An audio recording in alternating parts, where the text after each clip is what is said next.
Sainz fucked the dog this weekend after he just fucking sent it straight into the gravel. Nice moves with the fastest car there, bud. At the end, Charles wanted to give her tits, but his team told him to keep his stick on the ice and bring her home, but Buddy was like a kid on Christmas who just got a lacrosse stick. You know, he wasn't waiting until the snow melts to stretch his legs, if you catch my drift. So right after the puck drop, Dusty Fuck Ricardo decided to put Sainz into the boards. So right near the end of the race, Charles decided to gamble on some softs, but forgot that this is a Grand Prix and not just some vilts at the Legion, and ended up losing so badly he's probably not going to be able to pay his hydro bill next month. Turns out neither Leclerc nor Perez could figure out how to hang a Roger and then a Larry, but it went a lot worse for the Francophone than the Latin lover. Max proved he's the bull as he cucked both Ferraris from behind.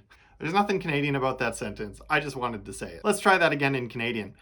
Max was just blasting clappers lap after lap and clapped Charles's cheeks as he crop dusted both Ferraris early in the race, and it took a safety car for Charles to even be able to smell Max's farts after that. Somebody needed to tell Carlos Sainz's pit crew to pitter patter because they definitely did not get at her. Chuck fucked the dog on a great day for hay, with his race going the way of Leafs playoffs run thanks to his engine. After Pracky, Sainz was talking about needing to learn to play with the rear a little bit more, but his bussy got destroyed by a gust of wind. Can confirm it was a gong show of a weekend in Monaco, leaving Chuck E. Cheese as Ferrari robbed him of yet another easy W. The Ferrari engines shit the bed so badly you would think they were divorcing Johnny Depp. Ferrari decided to help Charles Leclerc out today. They made it so not a single Ferrari-powered car finished in the points, giving him a support group of people who understand his pain. So the Canucks finished the race at the back of the pack, as is tradition, but between us girls, they still finished ahead of the Ferraris. As a Canadian, I've always pronounced Sainz's first name as Carlos, but I now understand why all the Europeans call him Carlos. Ferrari's Mattia Binotto's complete inability to put together a winning team despite having everything necessary for success has resulted in him being picked up by the Toronto Maple Leafs for next year.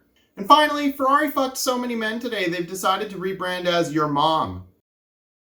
Despite Ferrari's best efforts, Carlos Sainz finally won his first Grand Prix in Formula One. In fact, his drive was so impressive, it inspired some poetry. There was a young man from Madrid who thought he could win, and he did. Near the end of the race, after the safety car, Ferrari tried to give Carlos team orders, but Carlos reminded them who they hired by ignoring those team orders and leaving Ferrari's golden boy to finish fourth. Charles Leclerc once again had victory slip through his fingers. Understandably upset, he went to walk it off afterwards and was spotted pulling something out of the Red Bull garbage. After the race, Mattia Binotto was seen taking Charles Leclerc aside and shaking his finger at him.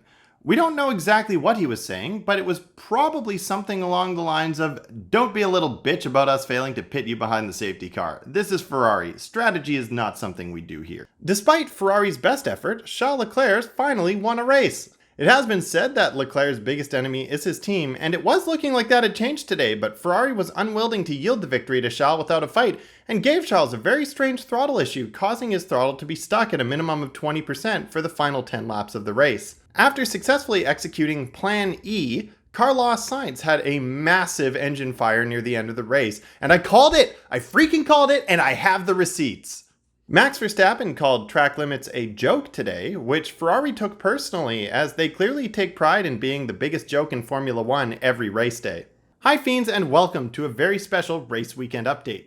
The 2022 French Formula One Grand Prix has become a bit of an unofficial roast of Ferrari, so we're leaning into that. My name is Stacey Hewen, and let's get right into the roast.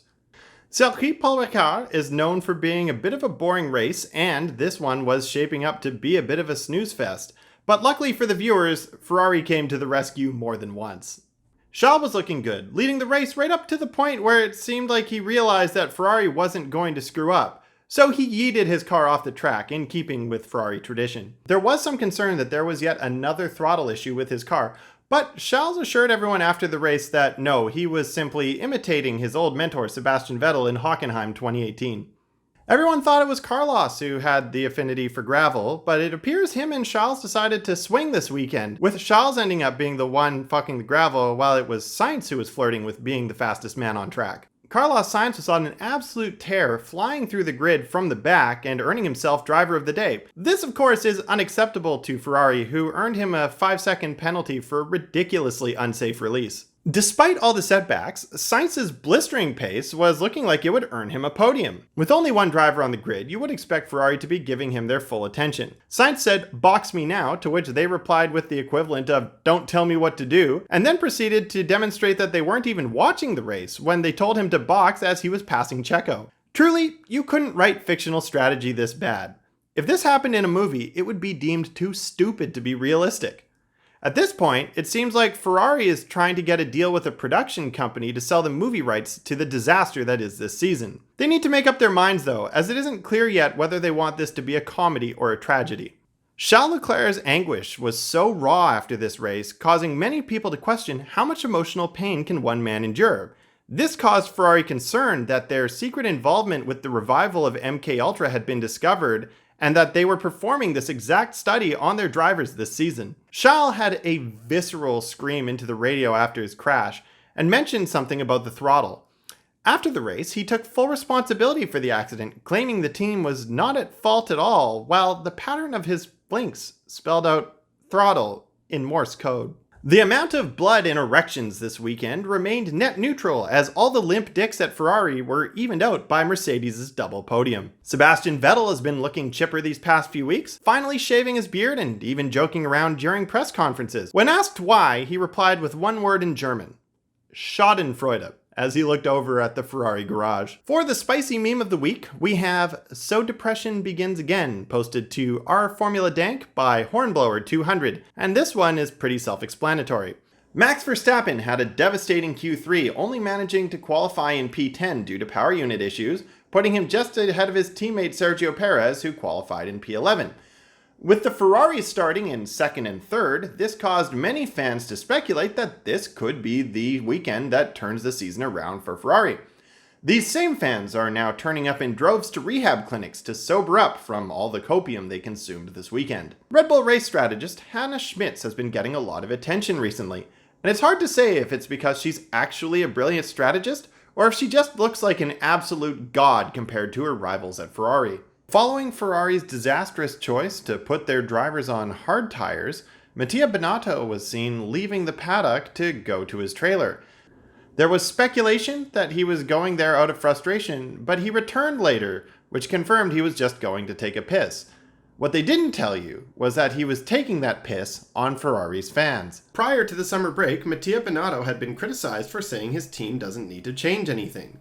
Many Ferrari fans speculated that he was just being outwardly supportive of the team, but of course he was being inwardly critical and working on improving things behind the scenes. Then, during practice, they put Leclerc on the wrong tires and sent him out to give his teammate a tow, wasting a brand new set of softs. This confirmed that Binotto was not lying when he said they would not be changing anything. Early in the race, Leclerc had a visor tear-off get caught in his brake duct, forcing him to pit under safety car when he didn't otherwise need to.